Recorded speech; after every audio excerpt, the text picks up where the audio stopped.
Hai, Assalamualaikum dan selamat petang. Oke, pembentangan kami ini merupakan NPL 21072, Penghayatan Etika dan Peradaban. Tajuk yang kami pilih, kumpulan kami pilih ini ialah Teori Etika dan Peradaban dari Sudut Tokoh Barat dan Islam. Oke.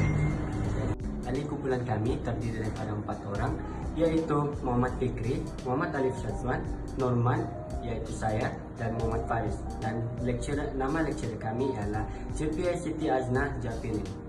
Kemudian saya menerangkan mengenai lebih lanjut mengenai etika dan peradaban menurut pandangan Islam dan Barat. Saya akan menerangkan sedikit mengenai tentang pengenalan etika dan peradaban.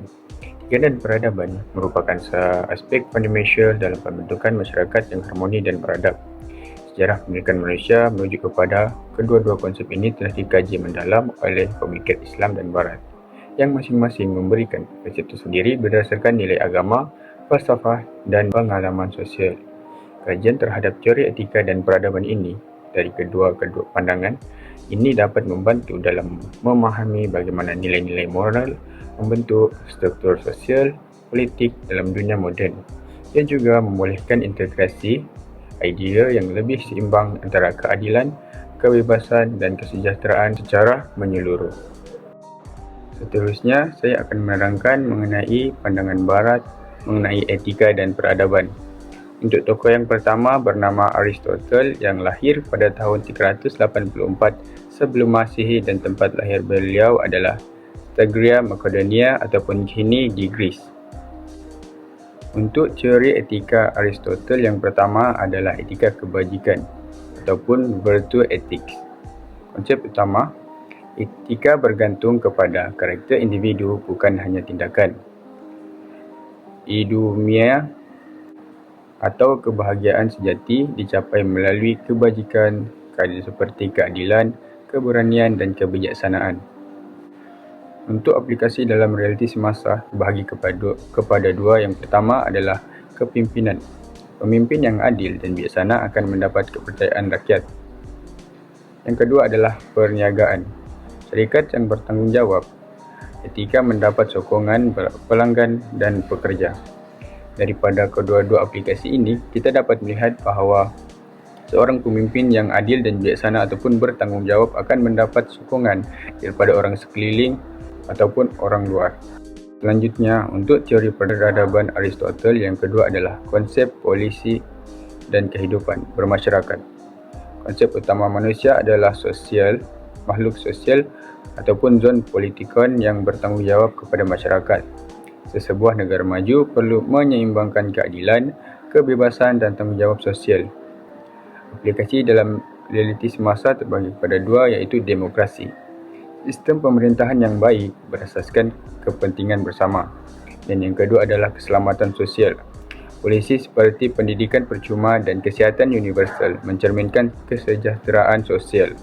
Untuk kesimpulan daripada etika tersebut, etika Aristotle menekankan pembentukan karakter moral yang baik, konsep pembawaan mengutamakan keseimbangan dalam masyarakat, prinsip masih relevan dalam membentuk pemimpin yang berintegriti dan masyarakat yang harmoni. Itu saja daripada saya. Oke, tokoh Barat yang seterusnya ialah John Rawls. Nama penuh beliau ialah John Borty Rawls. Tarikh lahir beliau ialah 21 Februari 1921. Tempat lahir beliau ialah Baltimore, Maryland, Amerika Syarikat. Dan beliau meninggal dunia pada 24 November 2002, iaitu pada ketika itu umur beliau ialah 81 tahun. Dan keluarga negaraan beliau ialah Amerika Syarikat. John Rawls ialah seorang ahli falsafah politik yang terkenal dengan teorinya mengenai keadilan, kebebasan, dan kesaksamaan sesuai. Pemikirannya banyak dipengaruhi oleh tradisi liberalisme dan bertujuan untuk mencari asas moral dalam organisasi masyarakat yang adil.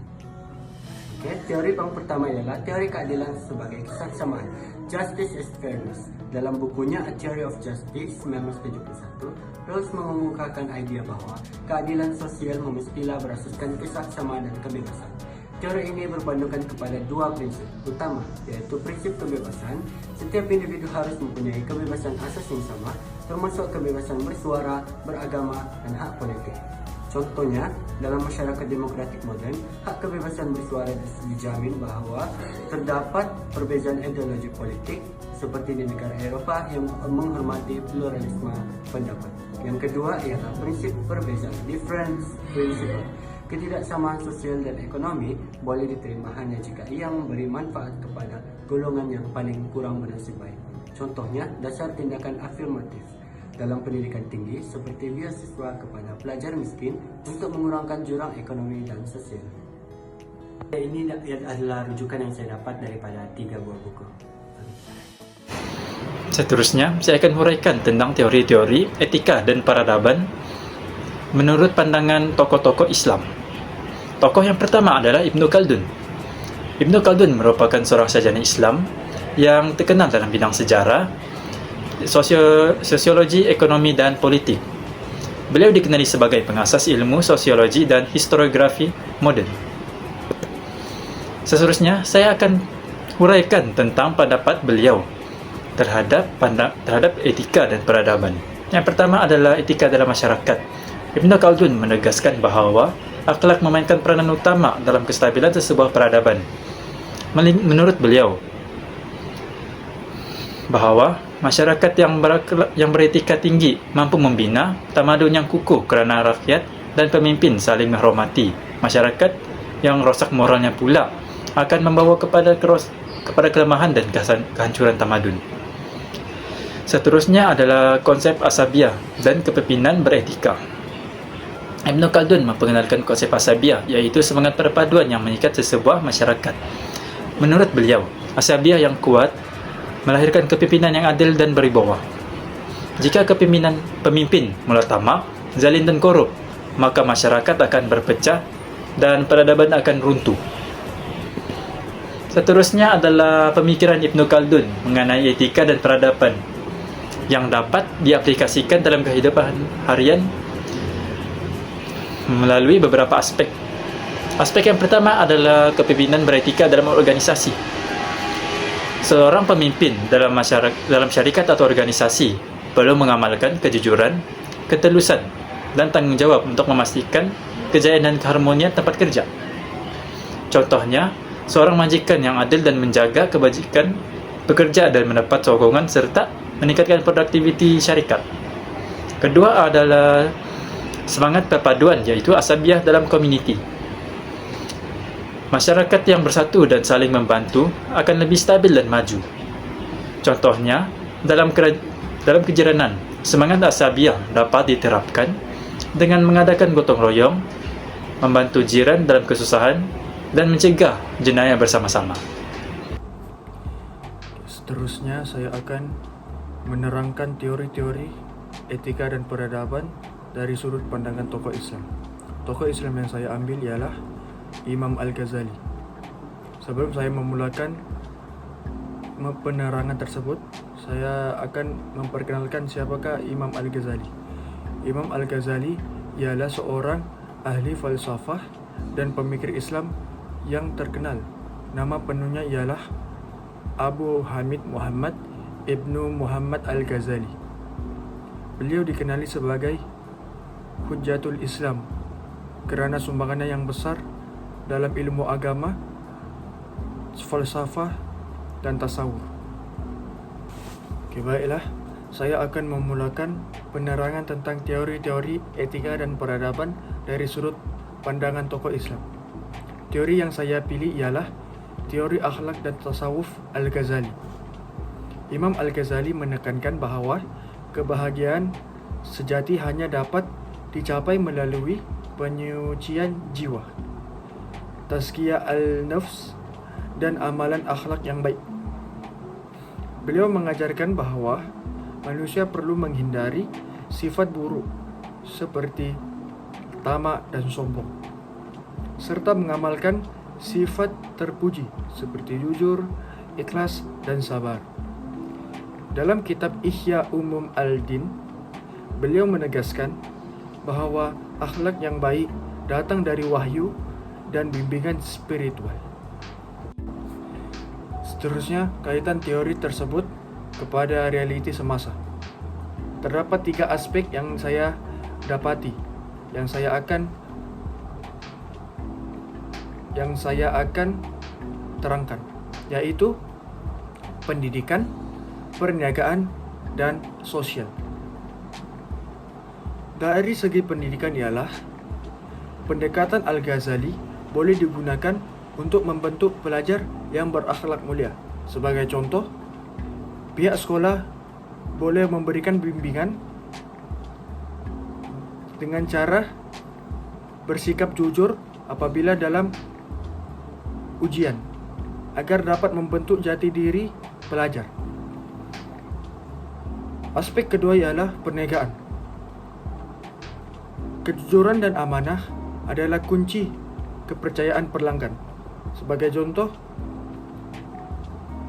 peniaga perlulah bersikap jujur terhadap kualiti dan harga yang mereka jualkan, yang mereka pasarkan. Hal ini akan dapat menarik perhatian pelanggan dan dapat menimbulkan rasa kepercayaan terhadap peniaga tersebut. Dan yang terakhir ialah kehidupan sosial.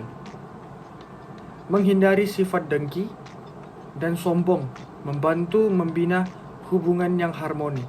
Sebagai contoh, kita perlulah bersikap rendah hati terhadap semua manusia, tidak terkecuali yang tua ataupun yang muda. Hal tersebut akan membuat kita dipandang tinggi oleh orang sekeliling. Kesimpulannya, pemikiran Al-Ghazali tentang etika mengajarkan kepentingan akhlak yang baik dan penyucian jiwa.